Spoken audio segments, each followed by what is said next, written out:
ईशा अपनी 3 भाइयों की इकलौती बहन थी। ईशा बेहद सुंदर और पढ़ी लिखी थी। उसकी तीनों भाभियां उसके सामने चाय कम पानी ज्यादा जैसी लगती थी। बस यही रीजन था कि ईशा का घमंड 7वें आसमान पर था। ऐसी एक दिन ईशा को देखने के लिए लड़के वाले आते हैं, क्योंकि ईशा बेहद सुंदर थी और पढ़ी लिखी भी। इसीलिए पहली ही नजर में ईशा लड़के वालों को पसंद आ जाती है और वो लोग रिश्ता पक्का करके चले जाते हैं।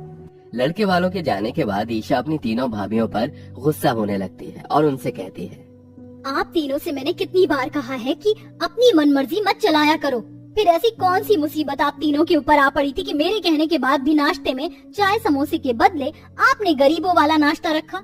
अभी के टाइम पर चाय के साथ सिर्फ नमकीन और बिस्किट कौन देता है? ईशा, लड़के वालों ने साफ साफ मना कर दिया था, बस इसलिए हमने चाय के साथ नमकीन बिस्किट रख दिए। तुम्हारे सामने ही तो उन्होंने कहा था कि वो बाहर की ऑयली चीज नहीं खाते।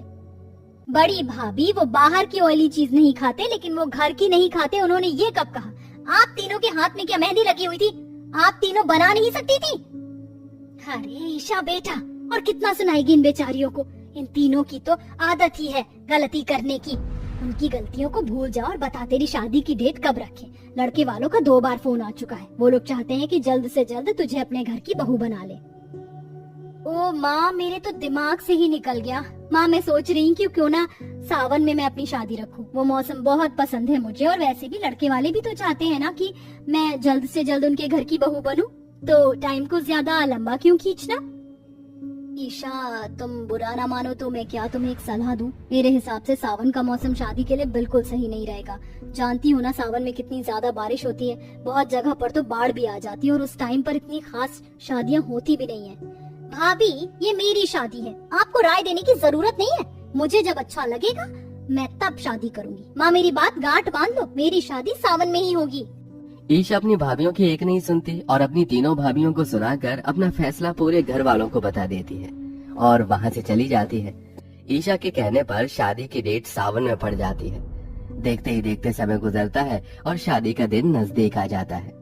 पर शादी से एक दिन पहले ही मौसम भी बिगड़ जाता है, जिस पर ईशा की सबसे छोटी वाली भाभी तान्या ईशा से कहती है, ईशा, बाहर का मौसम देख रही हो कितना बिगड़ गया है। हम तीनों भाभियों ने तो तुम्हें पहले ही बोला था कि ऐसे मौसम में शादी मत रखो। अगर तुम्हारी शादी में ही बारिश हो गई तो? हे भगवान, कैसी जाहिल भाभियाँ मिली है मुझे। भाभी, आप कभी न्यूज तो देखती नहीं हो, फिर आपको क्या पता होगा मौसम के बारे में? इसे बिगड़ा मौसम नहीं, अच्छा मौसम कहते हैं। ऐसे ही मौसम में शादियाँ होती है तो मजा आता है। अब मेरा दिमाग मत खाओ। घर में बहुत सारे काम है, उन्हें जाकर करो। ईशा अपनी भाभियों की एक नहीं सुनती और सभी मेहमानों के सामने उन्हें ही खरी खोटी सुनाकर अपनी सहेलियों के साथ एंजॉय करने लगती है।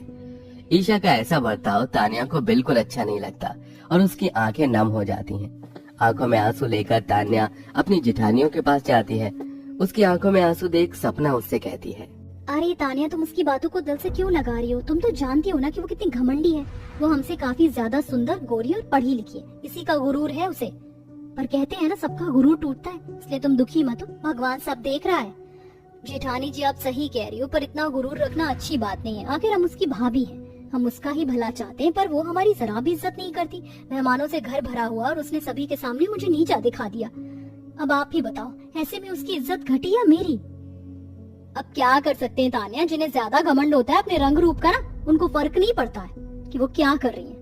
उन्हें जीने दो अपने घमंड में, तुम बस अपना फर्ज पूरा करो भाभी होने का। सपना और नेहा तान्या को समझा देती हैं, जिसके बाद तान्या सारी बातों को भूलकर एक बार फिर से काम में लग जाती है। शादी का घर था, इसलिए काम भी ज्यादा था। जैसे तैसे पूरा दिन निकल जाता है और शाम को बारात आती है। बारात दरवाजे पर थी, तभी अचानक से हल्की हल्की बारिश होने लगती है।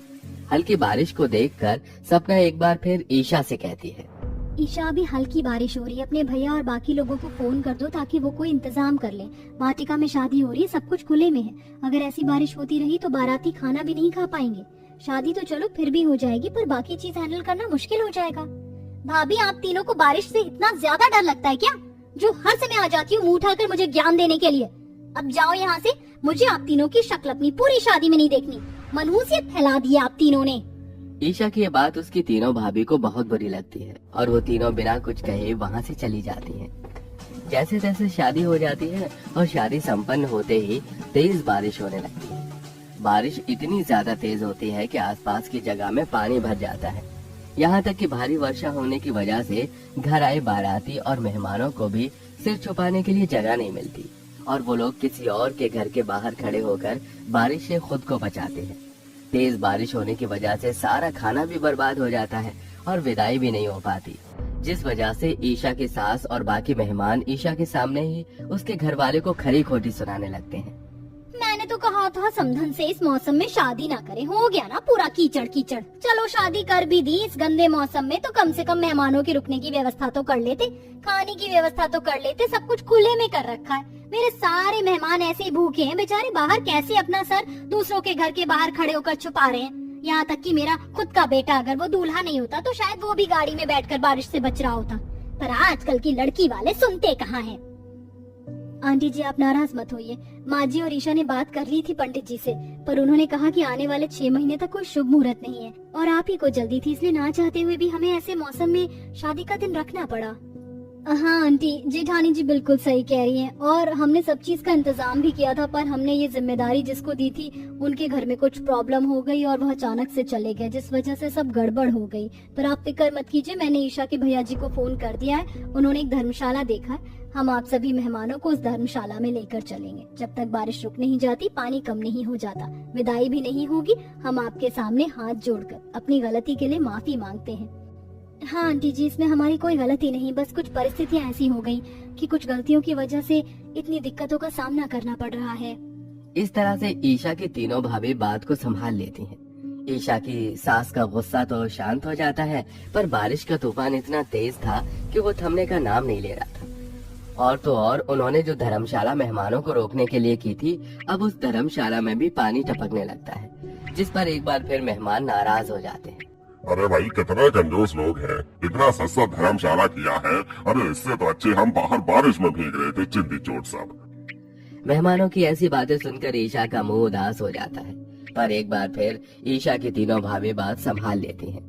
ये सब देखकर आज ईशा का घमंड चूर चूर हो जाता है और वो अपनी तीनों भाभियों से कहती है, भाभी मुझे आप तीनों की बात मान लेनी चाहिए थी, मुझे इस बारिश में शादी नहीं करनी चाहिए थी। इस बारिश की वजह से मेरी विदाई रुक गई। आप सही थी, अगर मैंने बारिश में शादी की तो मुझे सारा इंतजाम भी रखना चाहिए था। आप तीनों ने इतना सब कुछ किया, पर उसमें भी मैंने कंजूसी दिखाई। मेरी वजह से आपने ये सस्ता वाला धर्मशाला किया और अब मुझे एहसास हो रहा है कि मैंने अपने घमंड के आगे किसी की नहीं सुनी और ना ही किसी की चलने दी। अगर मैंने आप तीनों की सुनी होती तो मेरी विदाई में इतनी परेशानियां नहीं आ रही होती।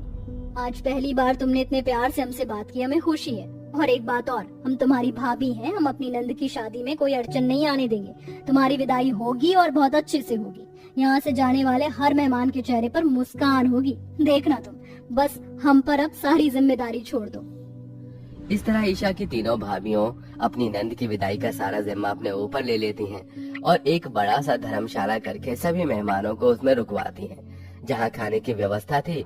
और तो और बारिश के रुकने के बाद ईशा की तीनों भाभियां गाड़ियों का भी इंतजाम करती हैं, जो कि एसी वाली थी। अब घर आए सभी मेहमान एसी वाली गाड़ी में खा पी के मस्ती से जाते हैं। बारिश भी पूरी तरह थम जाती है और सारा पानी भी रास्ते से खत्म हो जाता है, जिसके बाद पूरी रीति रिवाज के साथ ईशा की तीनों भाभी अपनी नंद की विदाई करती हैं।